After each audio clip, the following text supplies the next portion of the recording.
Мужчина рискует жизнью, чтобы помочь львице родить. Но через минуту произошло нечто шокирующее. Дорогие зрители, напишите в комментариях, где вы находитесь. Нам правда интересно узнать, из какого вы города. Приятного просмотра. В безлюдных просторах Африки жили два льва, взрослый самец и его подруга, которые долгие годы обитали на свободе. Они часто охотились вместе, бесконечно скитаясь по саванне. Но по мере того, как климат менялся, жизнь становилась труднее, реки пересыхали, добычи становилось все меньше, поэтому два льва приняли решение покинуть свою прежнюю территорию и найти новое, более безопасное место. Они прошли сотни километров, сталкиваясь с голодом и угрозами от других хищников. Каждую ночь самец оставался настороже, пока львица могла немного отдохнуть и вернуть силы. Спустя много недель они уловили запах пресной воды и следы диких животных, ведущие в природный заповедник Килама. Этот заповедник считался одним из крупнейших охраняемых территорий в регионе, славился широкими пастбищами и богатой экосистемой. Оказавшись там, оба льва сразу начали изучать местность, вынюхивая, где можно укрыться. Они видели патрульные машины, охранные посты и заборы, но не понимали, что все это означает. В это время в заповеднике двое сотрудников, Томо и Линда, начали замечать присутствие двух необычных гостей. Томо был опытным патрульным водителем, привыкшим ежедневно объезжать саванну, чтобы наблюдать за состоянием животных. Линда была специалистом по поведенческому мониторингу и аккуратно фиксировала любые изменения в жизни обитателей заповедника. Они сильно удивились, обнаружив крупные следы львов возле главной реки. Решив наблюдать на расстоянии, они хотели убедиться, что с новоприбывшей парой не случится беды. По ночам самец часто ревел, обозначая территорию, а львица, не привыкшая к новому месту, была тревожной и все время двигалась. Томо и Линда молча наблюдали, отмечая состояние здоровья и поведение пары. Хотя львы выглядели уставшими, сил им хватало, чтобы охотиться на мелкую дичь вроде антилоп.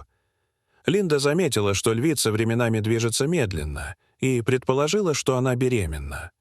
Томо согласился. Он видел, что самец стал охранять подругу гораздо внимательнее. Они оба нервничали и радовались одновременно, ведь возможная беременность — хорошая новость для программы сохранения вида. Через 4 месяца живот львицы заметно округлился, походка стала тяжелее. Томо подготовил в машине необходимое оборудование на случай экстренной ситуации. Линда продолжала внимательно наблюдать, записывая ее периоды отдыха, питания и общее настроение пары. Все в заповеднике надеялись, что роды пройдут благополучно.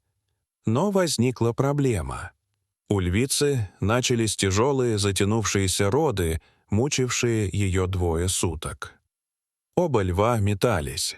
Львица тихо стонала от боли, самец нервно ходил вокруг. Томо и Линда понимали серьезность момента и опасались, что без помощи львица может погибнуть.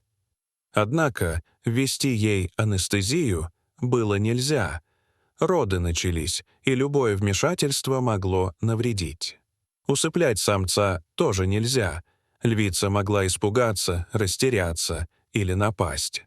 Томо и Линда решили довериться профессиональному опыту и собственной смелости. Они подъехали ближе, внимательно наблюдая за реакцией самца.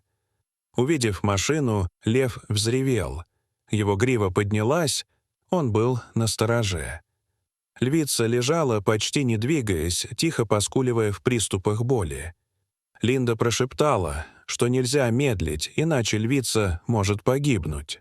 Томо согласился, медленно выходя из машины, не отводя взгляда от львов. Линда шла следом, держа медицинский набор, включая препарат, облегчающий роды. 2 людей и 2 льва оказались ближе, чем когда-либо. Самец прорычал и сделал шаг вперед, защищая подругу, но не напал. Возможно, он почувствовал отсутствие угрозы. Линда осторожно приблизилась и мягким голосом успокоила львицу. Тома стоял рядом, готовый отступить в случае опасности.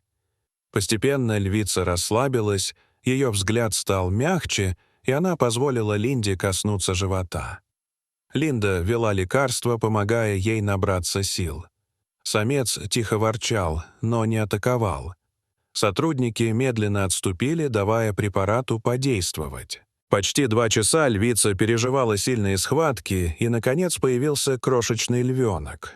Самец подошел, облизывая малыша, а львица тяжело дышала.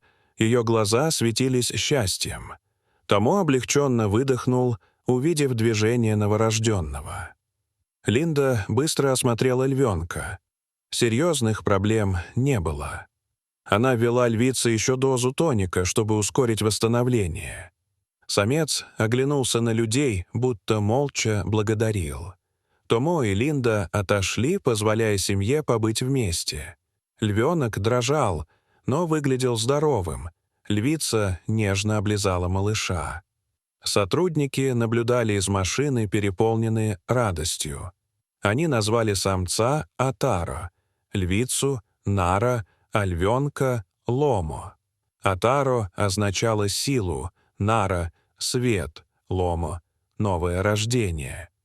Убедившись, что Нара в порядке, Томо запустил двигатель, а Линда продолжала наблюдать за львами. Машина медленно уехала, оставив семью под спокойным ветром.